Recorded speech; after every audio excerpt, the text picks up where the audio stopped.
Hello everyone. Back again with film recaps. In this video, I'm going to recap one of a psychological thriller films from 2022, titled Watcher. Before we get to the storyline, I'd like to wish everyone a happy and great day. Without further ado, let's get straight to the storyline. At the beginning of the movie, we are introduced to a newlywed couple, Julia, an American who just moved to Bucharest with her Romanian husband, Francis. They are moving into Romania because the company Francis works at recently mandated him to transfer to the country. Julia, being an American, has no idea what her husband is talking about with the Romanian taxi driver.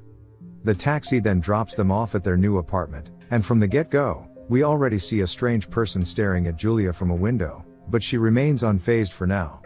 The couple are immediately welcomed by the apartment owner and led to their room. We can see that the apartment has a large picture window, and they can see the apartment across the street. After they settle in for the night, Julia is unable to sleep, so she goes to the window to unwind. And yet again, she finds that someone is watching her from the opposite building. But she ignores it, and tries to get some more sleep. On the next morning, she wakes up alone to a message from her husband, saying that he couldn't bear to wake her up. After seeing the message, Julia goes about her day by performing house chores, until she gets interrupted by the sound of her neighbor dancing and shouting from the apartment next door. Later on, she decides to learn Romanian and explore the city, activities of which she continues to do for days to come. Sadly, as she doesn't understand the language, life in the country eventually becomes lonely and tedious for her.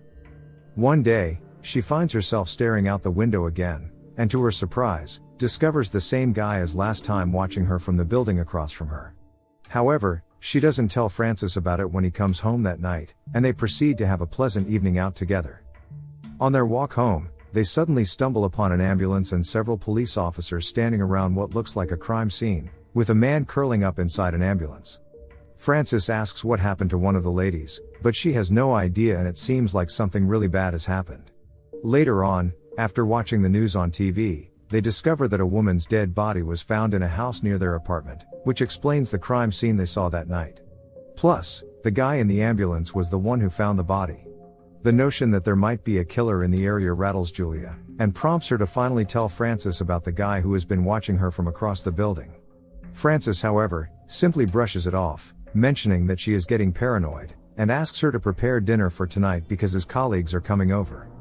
During dinner, at one point Francis' colleague, Simon, begins talking about the recent dead body discovery on the news, and that there's a rumor going around that the victim's head was found decapitated. He follows his argument by theorizing that this murder may be tied to another body that was discovered last month, wherein a woman was discovered with her throat slit. In short, Simon is convinced that there is a serial killer roaming around, whom the police have nicknamed the Spider. Julia then goes outside to throw away the garbage, and stumbles upon her next-door neighbor, whose name is Irina. The neighbor apologizes for being so loud the other day, and informs her to simply give her a heads up whenever she's being too loud. The following day, Julia comes across a newspaper featuring the name of the most recent murder victim, and decides to look up articles about it in English. Through this research, she discovers that there is indeed a serial killer roaming about Bucharest, and even watches an interview video of one of the survivors who reveals that she was being followed for several days, and the killer entered her house, pressed a pillow over her face, and slit her throat with a knife. Allegedly, the murderer creepily sat next to the woman for hours, watching her bleed and succumb. Understandably, hearing all of this only spooks Julia, and when she's walking through the city, she starts to feel like someone is following her. To refresh her mind, she decides to watch an English movie in a theater.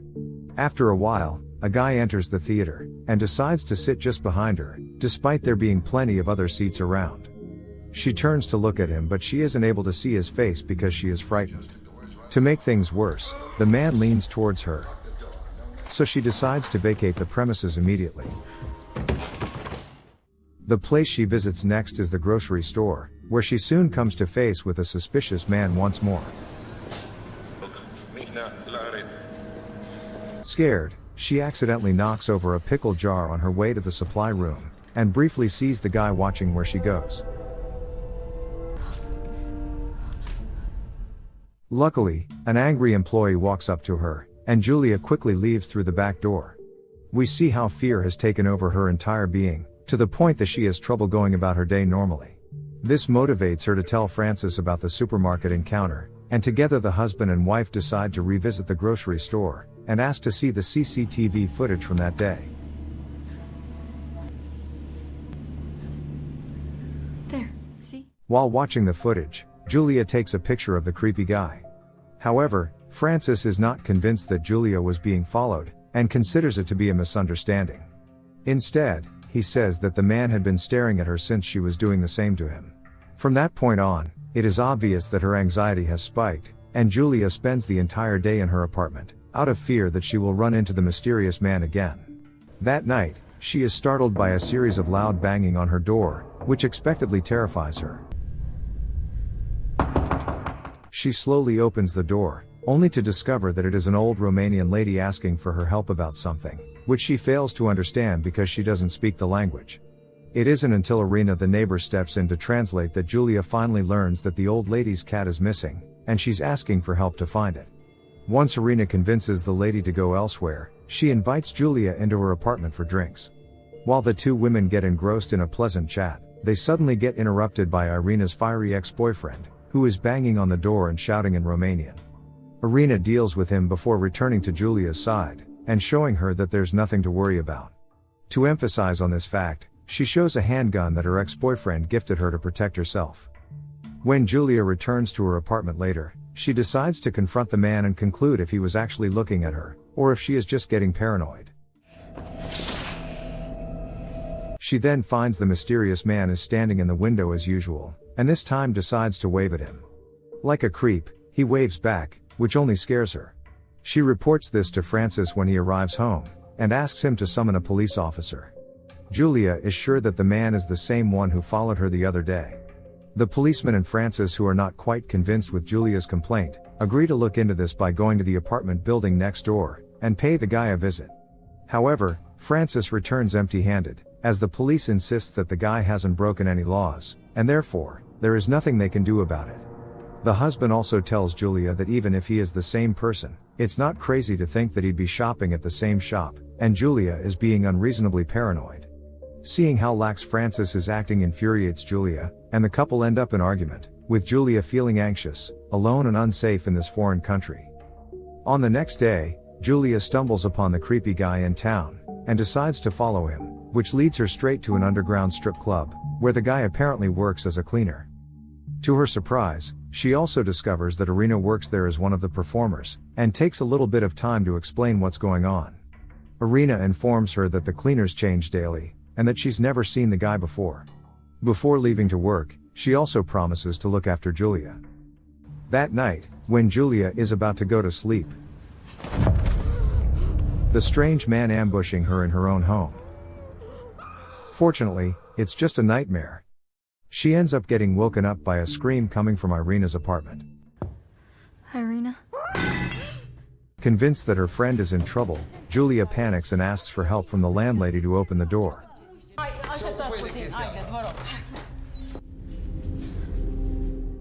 But once they get in, they find the apartment empty save for a cat, which the old lady immediately carries away.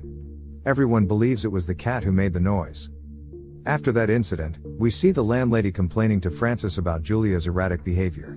She warns them by saying that she doesn't want troublesome tenants in her building. Francis then decides to sit his wife down and apologize to her for not being around enough, and thus causing her to get this paranoid and low-key delusional. Julia then makes a call to Irina's workplace, but even they have no clue where the woman might have gone off to. Later that day, Julia finds a guy knocking on Irina's door, who turns out to be none other than her ex-boyfriend. She catches him up on Irina's mysterious disappearance, then asks for Irina's phone number, and tries to call her cell right away. Surprisingly, they start hearing Irina's phone ring inside the apartment, even though obviously there is no one there. Growing even more worried, Julia convinces the ex-boyfriend to accompany her to the apartment across the street, so that she can confront the mysterious man, since she saw him working at the same club as Irina. Upon their arrival, Irina's fiery boyfriend starts banging and yelling at the locked door, threatening whoever's in there to stay away from Julia. No one replies, and since the boyfriend is in a hurry, he excuses himself, and tells Julia to inform him if she hears anything from Irina. Once he leaves, Julia walks up to the door herself, and gets the tenant to open up, only to discover that it is only an old man who is terrified by all the threats that the ex-boyfriend had just dished out. Julia immediately apologizes and leaves. As Julia is about to head downstairs, she comes face to face with the creepy guy who, as it turns out, does live in this building. She immediately takes the elevator, and exits the building. Later that night, the couple find the same police officer they summoned before standing at their door, this time bringing the guy from the grocery store by his side. We learn that the guy's name is Mr. Weber, and apparently, the guy feels that Julia and Francis have been stalking him and harassing his father, and therefore would like to press charges. The police officer announces that he is here to mitigate the conflict between them, and by the end of the encounter even gets them to shake hands as a peaceful gesture.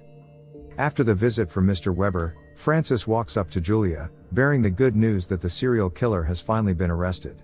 Upon seeing the mugshot in the news article, Julia recognizes him as the man she saw inside the ambulance that night. According to the news, he fits the profile as he has a criminal record and used to work for the victim. With the crime solved, Francis hopes that Julia would stop feeling so anxious and suspicious about Mr. Weber. Wanting to move on with their lives, Francis takes her to his office party. At some point, Simon ends up offending Julia, and makes an insensitive joke about how Julia hasn't been bored in their apartment, because she keeps busy with a spider, aka the serial killer's nickname.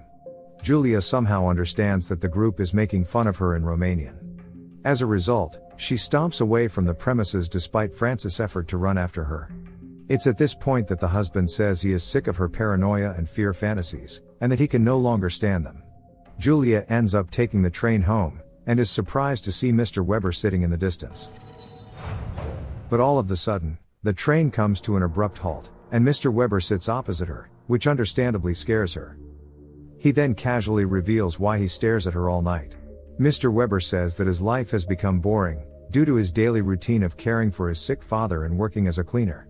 As a result, he stares at people as it gives him happiness. For years, no one noticed him, but then a beautiful girl like Julia noticed and waved at him. This made him happy, so now he wants to be friends with her. While he is talking, Julia notices ominous looking plastic bag with him. She immediately apologizes before leaving the train, and returning straight home. As she has had enough of Francis doubting her stories and being absent from her life, she begins to pack her things, only pausing once she hears the sound of music at Irina's apartment.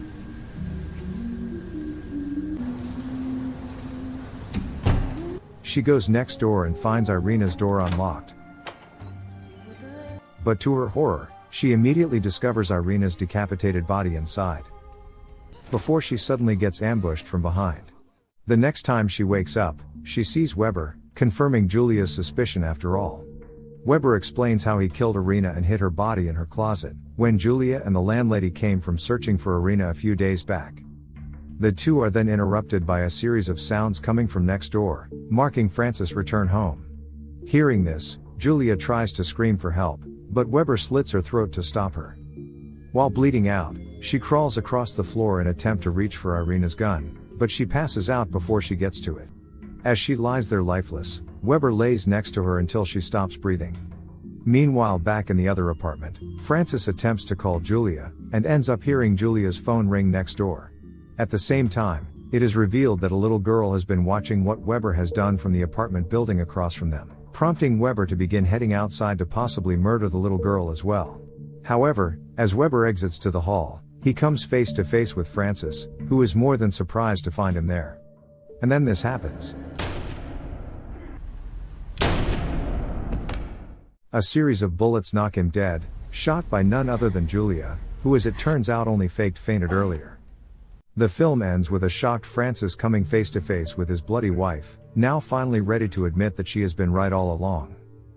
Okay guys. That's all the recap of Watcher 2022. Thanks for watching. See you again in the next video.